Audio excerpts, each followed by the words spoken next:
much I need you. The illustrious Jabba bids you welcome. I'm going to regret this.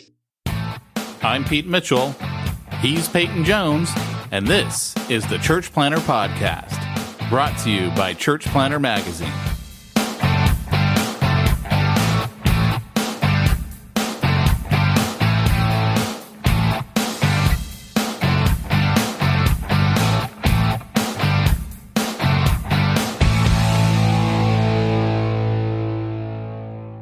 Hey, Church Planter, this is Pete Mitchell. And this is Peyton Jones, author of Church Plantology. Cha-ching! Oh, nice. You like that? Hey, Zondervan already wrote me. I have to say this. You would say it too if it were you. Zondervan already wrote me and said, hey, this book in 2 weeks has already outsold other church planting books. It's like it sold 20 copies instead of 15. No, it's doing well, brother. It's doing well. Nice. So it's all those webinars you're doing. Way to go. Well, you know, I haven't even done my own church plantology webinar, but holy crap, dude. It's just, it's making the rounds right now. I'm kind of, I'm happy. I'm happy for it. You know, it's not a me thing. I actually felt with this book, I did not want to write it. I had handed, including, around that time, you and I were like, let's shut the. That's all I wanted. I don't care about the money, but I was like, hey, you. Boy, we really are different. No, you and I at that time, we were talking about handing the podcast off. Yeah, that's right. And because I had divested myself of all things church planting, and then Zondervan, like, I think it was March, April. It was whenever California's Exponential was.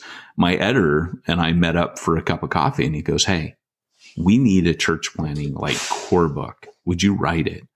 And I actually said, let me pray about it. I got to think about that, because I was thinking maybe I'm not going to keep writing in the church planting field anymore. Obviously, I felt like the Lord saying, glorify my son and honor my word. And so I was like, I'm heading back into scripture. That's always been my strong passion and strong suit. And so I ran it by God, and God said, yeah, I want you to write it. And so I did. And so for me, it's a little bit different. It's kind of like I did this one out of obedience. Reaching the Unreached, I wrote it because I wanted to. You know what I mean? Church Zero, I didn't want to write a book. I really felt that was obedience. But this one, actually, it felt less like obedience, more of a gift from God to me, that if I were to walk away from church planting, that it would be this. Funny enough, after I said this the last couple of weeks on whatever podcasts or webinars or whatever, somebody wrote me and said, wait a second. I think it was here where they're like, hey, wait a second. You do not leave. Do not walk away from this. Your voice, that's fine if you want to bring younger voices in or whatever, but we still kind of need your voice here. And especially need Pete's voice. And yeah, that's it. No, but that was kind of encouraging, because I'm always second guessing whether I should be doing this. And because you and I have been doing this 8 years together, and I'm always like, it's that apostolic thing. Like, I don't got to stay here at this church. I don't need to have this ministry. I don't need to run New Breed.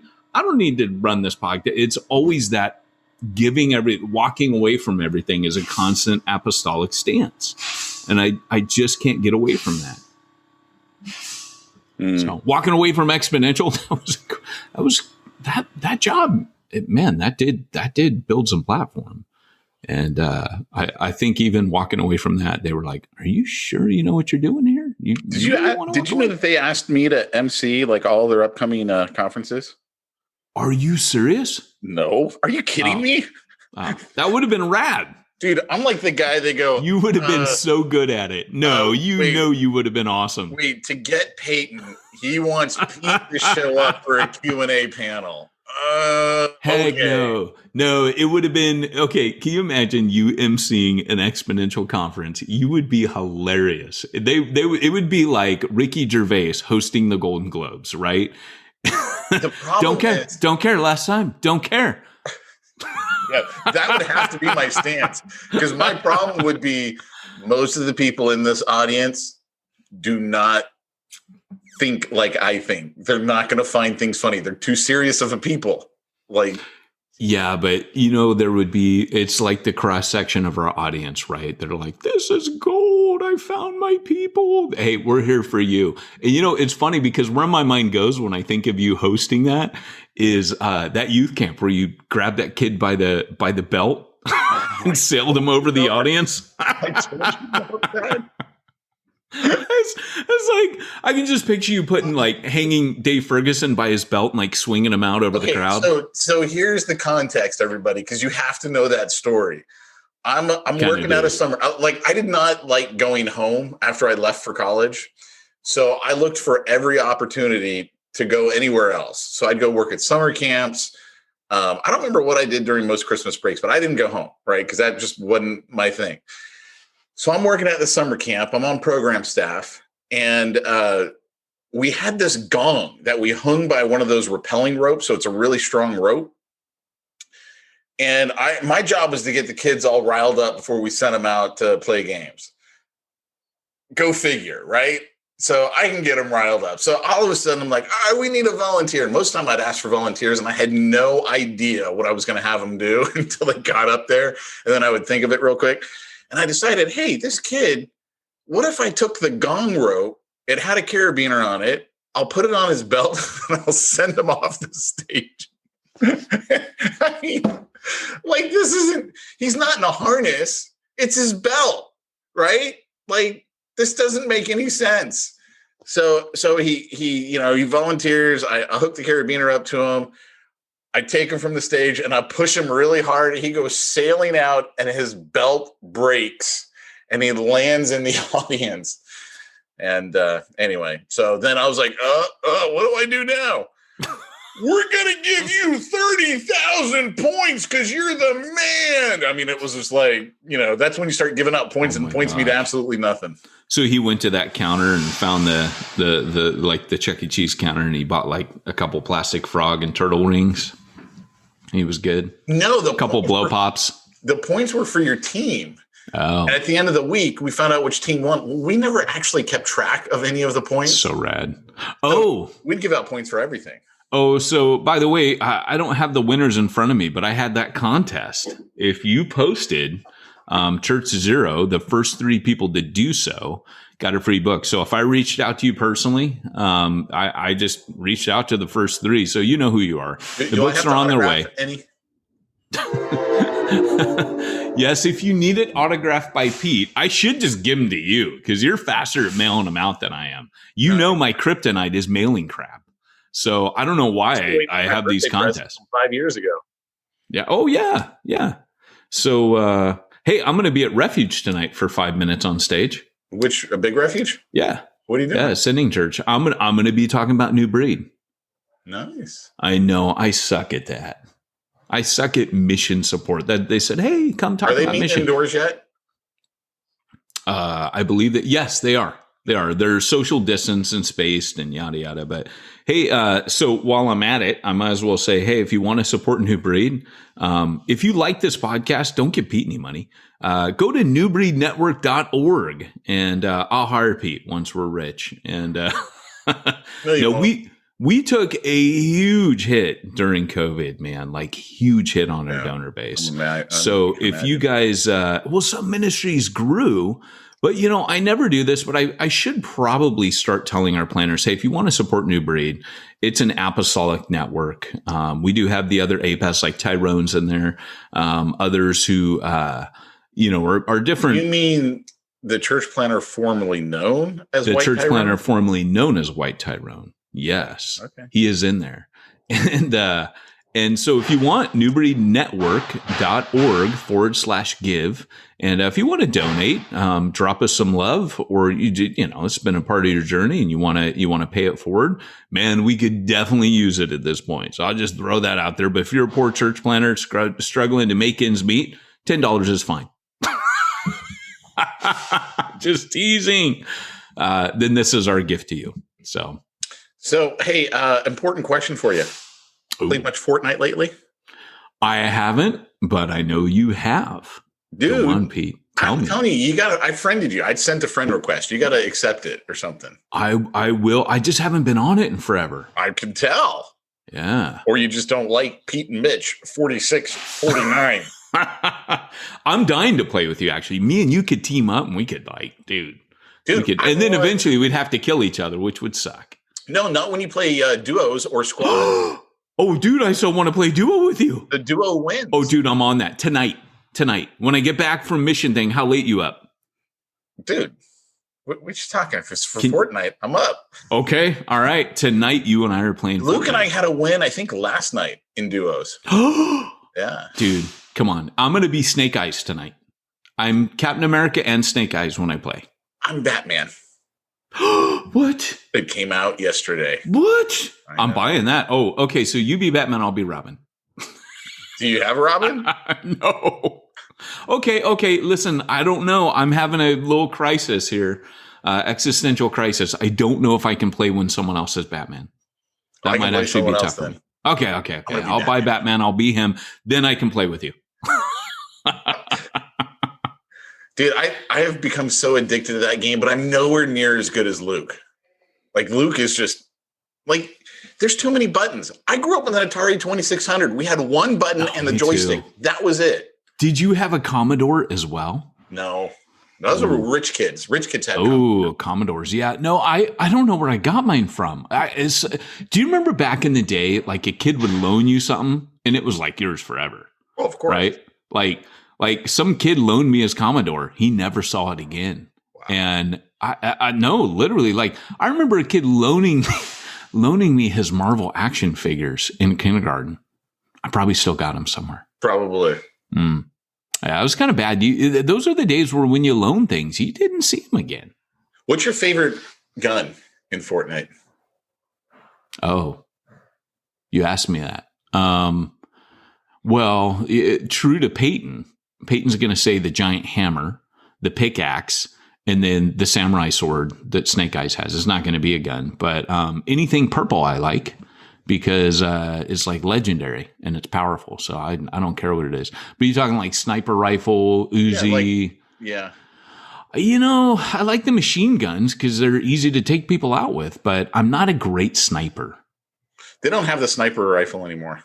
What? They took that out? They took it out. Oh, I did like this. Well, okay, so I still used it when I was far away. I used it on Luke all the time and he hated it. So I would pick people off from a distance, and particularly if other people were fighting other people, I'd be like, boom, boom. Then I'd be like, yeah, you're next, sucker. Boom. And then I'd start hitting. They'd come running at me with machine guns, and I'd pull out my legendary. Pop, pop, pop, pop. And they're gone. Yeah. So, yeah. I was dirty. Yeah, you know, the hard part for me, survival of the fittest, baby. That's all I'm saying. That's how it's played. Like I got second this morning. I lost, and I think my mistake was, Pete doesn't like being second, everybody. That is not okay. No, I think my mistake was I tried using a rifle, and I should have used the shotgun because I was on him, and he wasn't dying, and I'm like, he hits me twice, and I'm dead. And I'm like, he must use he had a shotgun? See, now, I don't know what Halo else would have done it. In Halo, the freaking shotgun and the energy sword, those are my jam. So when I play Team Halo, I literally, we would play these boards, and this is like Halo 2. I remember us playing whatever the board that was with all the different levels on the alien platforms, and I would just be around. I would run the whole time. I wouldn't hide. I would literally be stalking those corridors, and I was on you and you were dead. I used to dominate on that thing. Then years later, when Halo got a little more advanced and it all went like it used to, I'm talking about where you're playing with people in the same room, like up to 4 to 8. But that was back when I was pastoring. Pastoring was fun back then. But then because I had a bunch of college students, that's what we do for outreach.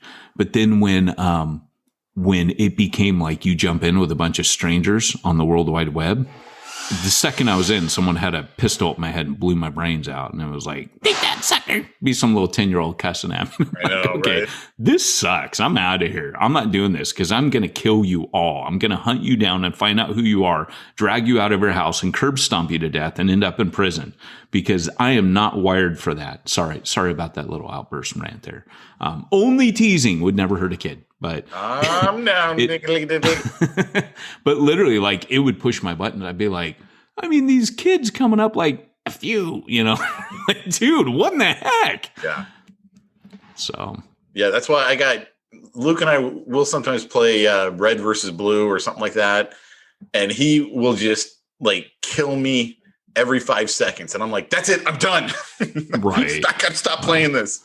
Yeah. They call that camping, where you camp like spawn points and then you just wait for them to appear and you take them out. Well, yeah. I would do that too every once in a while, but he would just do it because I'd like start to run. He'd be like, oh, there he is. I'm like, what the heck did you just hit me with? So that is kind of bad, because I would do that with my daughters when I was playing the Lego games with them. I would, like in Lego, if you shoot or you hit them, they eventually bust apart. Oh, do they? And in the Lego game. So like Lord of the Rings, Star Wars. And I would do it to my kids and pretend it was an accident. So I'd wait a little while and then I'd bust them apart again. They'd be like, Daddy. And I'm like, oops. Oh, sorry, guys. And they bought it. They still probably would buy it today. The dad's not. But secretly, I was doing it on purpose. One day when I'm dead, they'll go back and listen to this to get to know me better and be like, oh. Episode 431. Wait, Dad did that on purpose? Yeah. Oh, the revelations both of our kids will have through this podcast. You better take these down in a couple years, Pete. Dude, that's actually one of the reasons why I still do the podcast after 8 years. Yeah. Because I want my kids to go back and hear my thoughts. Because I was having this conversation with one of my good buddies, and I was like, realistically, over the 8 years, if you listen to it from the beginning, you're going to hear my opinions change on things. Oh my gosh. Just because, that's the way life is supposed to work. On so many things. That is something that is 100% true. On so many levels, on so many different topics. And that is a cool chronicle, my friend. Well, that's why, like, when you see all these politicians and they're like, oh, when he was in college, he said this. And it's like, dude, are you kidding me? Like, I look back over my life. I don't know where I'm going to be in another 20 years, but I'm sure my opinions will change. My thoughts will change. And certainly what I've said will change, because that's what's happened over the last 20 years. Yeah, for sure. Well, it's funny because every once in a while, someone will call me and be like, dude, your voicemail's full. And I have to explain to people, listen, now if a friend or a family member calls me, I don't delete their latest call. And sometimes I save certain ones. So I had to go back through and clean out all the unnecessary ones. But to this day, I don't have a recording of my dad. I don't have my mom used to call me every week and leave messages. If she called and I was in a meeting or couldn't get the phone or whatever. And one of my greatest regrets is I can't hear my mom's voice anymore. Like, as stupid as that sounds, I'm sure I could find it somewhere, a video of her somewhere. But I don't have any ready to hand. And so that's a little, because we do the podcast that you just have me blocked on your phone so I can't even call you? No, you never call, you never write. But you and I text each other a lot. That's the funny thing. Mainly funny, nonsensical things, but it's part of the reason we're friends. Did you see that Pee Wee Herman thing I sent you last night? I tried tagging you this morning in it was a couple of stormtroopers on the Death Star playing soccer. And like they kept missing the ball. It was hilarious, man. It was great. It's great. I tried tagging you in it, but it wouldn't let me tag you. I don't know why. That's so good. That's so good. Should we actually get into the topic? Yeah. You know what? I probably should hit this topic because it's something out of church plantology that I think you should also hit Sermon Boss first. Oh yeah. All right. Let me pull it up. Here, stall. Now that Joey's going to be checking up on you. Yes, Joey Roper. I told him bug me in May after the book launches, and he said, okay, I will, but I'd like, because we're trading. I'm getting ready to put all of my sermons up on ministryninja.com, and I want to have a page there where. Did I tell you I was going to put all my messages up on petemitchell.sexy? I own that domain, by the way. So rad. I remember when you bought that. That's so rad. Yeah. So I want to put them up there. Just, I've withheld it because of vanity. Like, oh yeah, put my messages up. Listen to me. Listen to my take on this passage. Meanwhile, and now we have it's like, how many podcasts? I know, but I have now. I work with throughtheword.org, and it's kind of like, well, this is what I do for a living now. Maybe I should just pop these things up there and get over myself and stop. Because when I say vanity, half of it's vanity and half of it's insecurity, because nobody wants to hear their old sermons. You know what I mean? But they may be helpful. So I'm like, maybe I should put them on there. So I'm working a trade for Joey Roper on that. But folks, this is what the price tag looks like.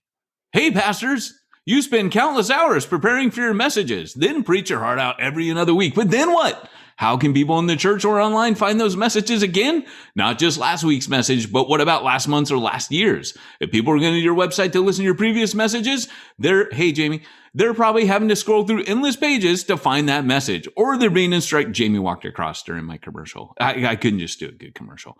Or being instructed to go to YouTube or Facebook to listen to it, which is frustrating, not to mention distracting, like Jamie running across the podcast. There's got to be a better way. Well, friends, now there is. Sermon Boss is an audio video live stream. I shouldn't do it like this, huh? Like a circus, circus master. It's too late to stop now. Okay, I'm going to keep doing it this way. From now on, I'll be like, hey, one of my favorite podcasters, he does it like, hey, I use this lawn care product, and it's actually pretty cool. I took it out of the box. So, okay, next week's Sermon Boss, I'll do it like that. But I gotta use it first. I gotta hurry up and get back to Joey. So until then, you guys are gonna get the game show host, okay? Live streaming platform, which comes with a podcast, so you can easily integrate in your church's website and church app, so you'll no longer need to send you people anywhere else to find your teachings. That was a little too much. Sermon Boss will allow people to easily search for, find, discover. And by the way, Joey, this is over 30 seconds. I'm just saying. It was a 30-second ad. And this is way over 30 seconds. This is about 60 seconds. And with my interruptions, probably 90. And even customize a personal playlist from your teachings right from your website. Sermon Boss easily integrates into other platforms so you can keep your YouTube, Vimeo, or Facebook followers without having to send people away from your website to find your live stream and previous messages. Go to sermonboss.com today and schedule a free online demo and see how easy it is to make your teachings more accessible and make an even greater impact for the kingdom of God. We look forward to hearing from you. Sermon Boss. Yeah, I'd say it's more like 90 to 120 seconds. Yeah, it's pretty long, man. It's like, So they can't complain about it because we're like, hey, we're giving you like triple the time. Well, they can complain. I wanted Pete to do it. Yeah, it was so funny when you're like, no, actually, Peyton has that handled. Like, talk to Peyton. Yes. Cool. So what's today's topic? Today's topic is very church plantology. Yeah, I'm going to speak out of church plantology a little bit, but not because I'm trying to push church plantology. Okay. So I say some controversial things. I know that's a big shocker, right? One of the things that I'm pushing back on is some of the language. And one of my buddies, good buddy, love him. He has been really helpful, kind of tweeting things out and getting the word out. However, one of the things that he's kind of pushed back on a bit, and it came up in our conversation yesterday, but we were like literally out of time on this webinar, was I actually pushed back on the idea of everybody being a sent one or everybody being sent. And I said, look, everybody's not sent, because if everybody's a missionary, nobody's a missionary, right? Like a sent one is an apostle or missionary. Now, I get the context that we all want to say that we all have a ministry. We all are to be missional. And I get that. But I think words matter and language is important. And the language used today is to try to get us out of the clergy laity separation. Leave it to the professionals, but really in the New Testament, the professionals leave. So what that means is that everybody is equipped in their gifts and mobilized on mission. I believe that. However, Paul even asks the question, are all apostles? Rhetorically. When he's talking about the distribution of gifts. Well, no, all aren't apostles. That's the point Paul's making. Are all evangelists? No, we're not. Jesus gave us all a variety of gifts. And so trying to be as biblical as I can on this, what I push back on is the fact that we are not all apostles. And so what I'm going to do today, I actually got to find it because I'm a little bit of a mess these days, Pete. Been running from podcast to interview to podcast to all my daily work. So it has been quite a little thing. But anyways, the pushback on that is, I think people have found the language helpful to say that we're all missionaries. But in the same way that I get what people are saying when they say, oh, look, apostles are entrepreneurial leaders. I get what they're saying, but to try to say that entrepreneurs are apostles or apostles are entrepreneurs is actually a little bit misleading, because you and I both know I'm apostolic and I can plant churches, but I couldn't start a business to save my life. You know what I'm saying? Like, they are not the same thing. I get the crossover. Paul happened to be a combination of both, right? He was a guy who started a business, ran it, really well, then partnered with Priscilla and Aquila, who were apostolic and entrepreneurial as well. It's an amazing concept when you find it together.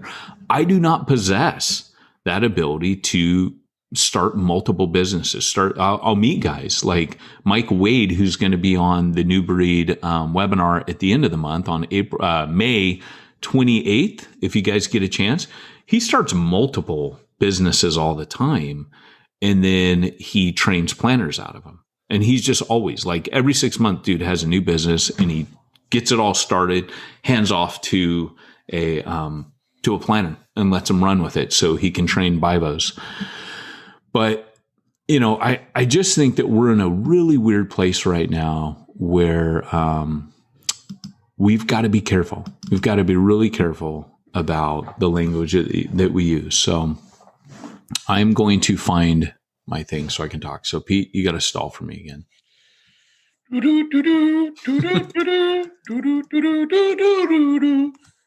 I was kind of thinking you're going for a Wally's World right there, I don't remember. Or Elmo's World? Song. Is it Elmo's World? Elmo's World? Yeah, that's what I was hearing. It could have been. I don't know. Gosh dang it. Where's my book? I'm just going to go into my folder here. Bear with me, guys. I apologize. I'm a wreck today. And we do no editing, so this all stays in. It all stays in. I'm not even embarrassed about it anymore. It's just what happens. All right, here we go. All right, here we go. I have so many versions of my book. It's not even funny. I literally have like 100 different versions. Hey, there's Peyton's edit September 15th. Great. That ended up being the final one. So do you know when I sent the book into Zondervan, the one that was like the final one for print was called Church Plantology 76. And that was after Soldier 76 from Overwatch video game. Because he's like an old busted up Captain America type guy. So that's I have no idea what any of that means. There are those who do, and yay, there's the sound of much. I bought an Xbox and have one game on it. Fortnite. That's it. That's the only one I got. Nice. So I don't know any of these game things you talk about. What are these game things? I'm trying to find where I talk about it in the book, and this is really embarrassing, everybody. Sorry, I had it open and I shut it down because I shut my computer thing down, so I'm a little frazzled right now, but I'm opening up Kindle. That's where I actually had it. So let me see if I can find this.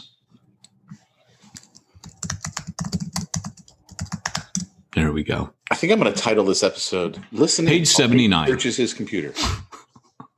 Yes. So let me kind of read. This is reading time with Peyton now.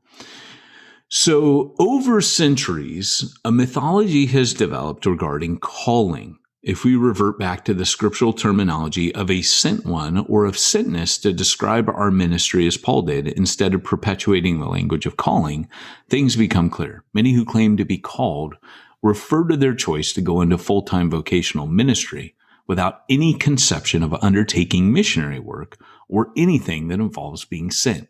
The elders and deacons stay, whereas church planners go. There's no required calling for local church elders and deacons to stay. So I'm pushing back on two things at once here. One is calling. Everybody who goes into ministry says, well, I was called into ministry. And the calling that we see in the Bible is a little like, I believe everybody's called. So I don't mind pastors using that term to say they were called, but I also believe people not in ministry also need to use the term called, because the calling is to use your gifts, right? So if a man's gift is teaching, let him teach. We are all called to be his witnesses. And the way that we're called to be his witnesses is through using our gifts. So I go on to say the modern day, so to say calling, Paul spoke of being sent. So when the average pastor reads the New Testament, they read into it. And I was just talking with Steve Erickson yesterday, and he was like, yeah, when they read the New Testament, they read themselves into the text when Paul's talking about his ministry. Like Paul was a pastor. Well, hello, Paul was not a pastor. Paul was a missionary. He was a sent one. So the modern day pastor's role is essentially the role of a first century elder, somebody who teaches and governs the church, and most importantly, stays behind when the apostolic planner moves on. Nowhere in Scripture do church elders receive a special call. The biblical pattern was for the apostolic leaders who planted a church to appoint elders before they exited it. The issue is not whether or not you're called, but whether you're sent. Aubrey Malfers notes that using Old Testament examples as parallels to our calling employs questionable hermeneutics. And it's more helpful to discern your internal wiring or design to plant as a church planner. Despite the accurate claim that we are all sent in the context of the Great Commission, we do not all possess the wiring for apostolic ministry as sent ones. Thus, Paul asks rhetorically, are all apostles? 1 Corinthians 12:29. There are those of the missional movement who would argue we're all missionaries, but the words of J. Herbert Kane regarding the sentness aspect of the apostle, the New Testament word for missionary, are helpful here. The use of the term missionary. There are those who advocate that we drop the word altogether. Others insist it should be applied to all committed Christians. Stephen Neal has warned, if everybody is a missionary, nobody is a missionary. The Chinese have a proverb. If two men feed a horse, it will lose weight. If two men keep a boat, it will soon leak. What is everybody's job is nobody's job. If every Christian is a missionary, missionary work is bound to suffer. It is correct to say that every Christian is or should be a witness. It is not correct to say that every Christian is a missionary. So that's very controversial. Does it mean that we are not all to be witnesses in the Great Commission and engage in missionary work in that sense? No, but there is a designation. So when Paul says, are all apostles? His answer is no. So what I'm trying to do is just be a little more accurate, because when it's kind of like if you're in an airplane, some people say, well, this is splitting hairs theologically, but think of an airplane, right? If I'm flying in an airplane, the way that we got where we are today is back in the old days, we started using language that was not helpful, like clergy laity. And that grew over time so that eventually people thought, well, I'm just an ordinary person. I'm not specially called to ministry like Bob is, or I'm not specially called to ministry like Peyton is. So, I'll just go work my job and I'll be a good person and hope that people see my goodness and ask about Jesus. Never any thought towards their gift. So if you think about an airplane, right? I'm in an airplane. I've got all this computer technology in front of me, and I am to, 100% of a degree, like I am on course to that airport. If I deviate at the beginning of my journey, just one hair's breadth of a degree off, I am going to end up over 1,000-mile flight. I'm going to end off in a completely different city from where I took off from to land to, right? I will be so far off my destination down the road. So language is like that. Our language matters because what we pull out of that language, the way that it starts to change how we behave, is over time, like getting us to a whole nother different city. And so even though it seems like, hey, this is not what's happened is the course correction from where we are today, the language started to become, we're all missionaries.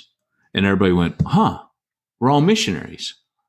And what I believe that has done has now led to a misunderstanding of what it means to be a sent one. Because I'm a little jealous for the recovery of a biblical definition of apostleship, right? Missionaries are missionaries. Sent ones are sent ones. Apostles are apostles. The apostles are not shepherds. Apostles are not teachers. Shepherds and teachers have a missional aspect, which I bring out in the book. Everybody has a missional aspect. In fact, I make the claim that when every believer has their gifts activated, they automatically become evangelistic. Through their gifts, they become his witnesses, right? As our, like when Peter stands up, and I know I've said this ad nauseum on this podcast, but I want to make this very clear. When Peter stands up and says, when they go, what is this? And Peter says, what you see right now is what Joel the prophet spoke about concerning the last days. In the last days, says the Lord, I will pour out my spirit on all flesh. Your young men will dream dreams. Your old men will see visions. And he says, this will be on your manservants and your maidservants. Your young and so poor, rich, old, young, male, female. It's the gifting. Right? And that's why Joel talks about the gifts. When your gifts are awoken, they say, what's happening? Peter says, this was happening. The Holy Spirit fell, my gifts awoke, and here I am preaching the gospel to you. Background. And he says, this is for you and your children. This is what the Spirit's going to do. He goes, this promise is for you and all your children, as many as the Lord will call. So what Peter's saying is, what you're seeing now is for all of you to do. And of course, that's what happened in Jerusalem. The Spirit kept anointing and baptizing every believer. Their gifts awakened. They began to be his witnesses. And so as soon as your gifts awaken, you become, like Peter, extremely evangelistic. You can't help it. And so being his witnesses, to me, I would rather us use the term, we are all his witnesses, rather than contradicting Paul's point in 1 Corinthians 12, where he's talking about the gifts, by the way. The functions and the gifts are all apostles. No, I would have to contradict him and say, yes, we are all apostles because we're all sent ones. We're all missionaries. That is the word for the New Testament. Now, are we all caught up in the mission of God? Yes. Are we all witnesses meant to witness to the glory of Christ through our gifting on the mission of God? Yes. But I do believe that Stephen Neal was right. If everybody is a missionary, then nobody is a missionary. Now, I would say that everything you do is mission, right? Like everything you do is mission. The way you work is mission, right? The way you love your family is mission. Everything you do in your life is a part of the mission because we serve a missional God. But anyways, that's kind of my controversial take on that. I hope I've laid it out a little bit. That function changes. And in the next part of the book, I actually lead to the fact that Paul is considered a prophet or teacher. He's grouped in. It says the prophets and teachers got together, and it names Barnabas with all these other names. Then in Acts 14:23, it says that Paul and Barnabas appoint elders after the Spirit. He says, set apart for me, Paul and Barnabas, right, to the task which I have commissioned them. And that was when they begin to function apostolically. So, and then they go on their first mission. So, I wasn't always functioning apostolically. I grew as a teacher first, and then I grew as an evangelist, and then I grew as a shepherd, and then I grew apostolically. And that was something that had to be, that was a shift in me. So, did I bore you? I'm sorry. Were you talking? Just a little bit. Okay. Just a little bit. It was a cross between reading your book. Like, I felt like we were at a book reading and you're like giving everyone a little taster. Yeah, I don't mean it to be that way. I actually mean it to hopefully be helpful for everybody who's working these things out, because we've been having language given to us for a long time now. And there's kind of like a political correctness, right, that happens in Christian circles where you have to use this language now, and you get all self-conscious, like, am I using the right language, Well, not only the right language, but in the Christian realm, like we were talking about it before the podcast, there are topics that, like, how dare you believe otherwise on this, or how dare you think differently on this? This is established science over here. And it's like, wait a second here. Yeah. Why can't we at least enter discussion here without you telling me I got to repent because I happen to have a different belief than you?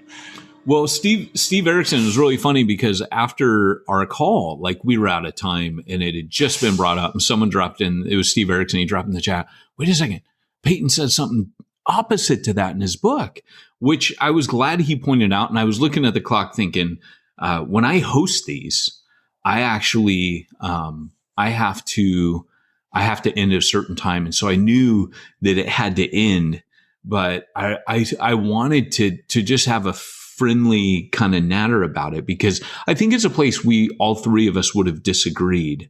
I probably would have been the odd man out, but I would have agreed with the sentiment of my host and guest. I would have totally agreed with where their heart was at and what they're trying to say. And actually, one of the individuals I respect so much, I actually learned a lot from him serving with him, was his grasp on language and his importance where words matter. And we would be in meetings and he would say, I think we need to be careful about using this word. And so, it's interesting, because I think there's a pendulum swing, and I want to see things go the way that they would be trying to make them go. But I don't think necessarily that using that language is the most helpful. And so for us, like, if you're apostolic, you are a sent one. I think, and part of the reason is, in the book, I bring out the fact that there are strike teams that leave and go plant.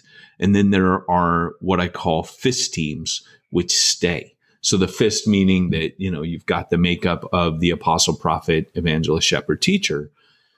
But a strike team can be it's most likely going to be the first three, but you're gonna kind of go out. Shepherds and teachers tend to stay behind, but even in that work, often an apostle will stay behind for a time to get the church, and a prophet, so an evangelist too. So it just, I really bring that up. Like the teams, I would say it's a very deep work on how planting teams function, both the teams that go and stay. But that language, to me, for multiplication, it's multiplication language. It's motivated by how we multiply. And if we don't get that term right, we don't understand the function of how it actually works on the ground, if that makes sense. Because there's not really a theology of multiplication that is developed practically. And I would say one of the things that church plantology does is it really develops a boots on the ground philosophy of ministry for multiplication, almost a theology, if you will, of it. So I might be kind of nerding out today and boring everybody. If I am, I apologize. Some of you guys probably eat it up, but it actually is motivated by multiplication. I feel it hurts multiplication to say everybody's a missionary in exactly the same way that an apostolic is. Well, let me ask you, man, when you're sending out all these people or not sending them out, or you're saying, yes, I agree, but no, you're not a sent one. How do you take care of all that IRS compliancy, your payroll, your bookkeeping, all that stuff for your church? Well, I'm glad you raised that, Pete, because when I'm doing all this, not using the word missionary for everybody, it takes a lot of my time, and I'm correcting all this language, Pete. So what I do is I go ahead and I work on cogitation while I hand all my bookkeeping needs over to the good folks at simplifiedchurch.com. Now, when we say good folks, are there really any good folks? Pete, I'm glad you said that, because words are important and words matter. There's no one good but God. But the relatively sinful people over, what's the name again? SimplifyChurch.com. Sorry, I started watching Brother, Where Art Thou? This, I feel like that's such a horrible movie. I'm in a tight spot. No way. Yeah. Dude, you gotta why you only seen it once, huh? There's no way I would suffer through it twice. Dude, that's what first time I ever saw it, didn't like it, didn't care for it. You watch it again, trust me, that movie comes alive. This is where it comes back to you and I are completely different. Completely different. That is true. By the way, did you watch The Bad Batch last night? I didn't. I was gonna watch it tonight, but then someone's like, "Hey, come play Fortnite with me." So I guess that's what I'm doing tonight.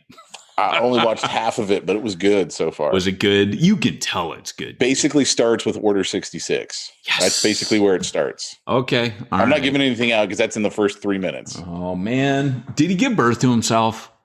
The clone? I really want to see that movie again. I really want to see that movie again. But if you and I watch it, we need to live stream it. You and I need to watch it like Mystery Science Theater 3000, heckle it, and make fun of it the whole time and live stream it for just a fun event. I agree completely. New Breed fundraiser right there. SimplifiedChurch.com. Go there and cogitate.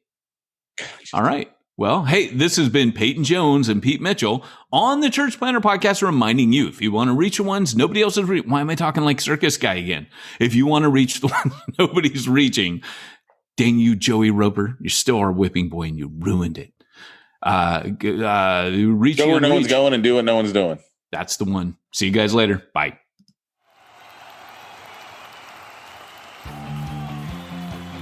Thanks for joining us for another weekly episode of the Church Planner Podcast with Pete Mitchell and Peyton Jones. We'd love to hear your comments on this episode of the Church Planner Podcast. Visit us online and let us know what you thought at churchplannerpodcast.com.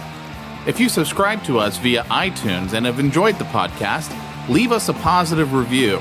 The more positive reviews we receive in iTunes, the more iTunes will promote us to other church planners who would benefit from this show. This podcast is brought to you by the Church Planner Magazine, which is available in the iTunes newsstand or online via churchplannermagazine.com.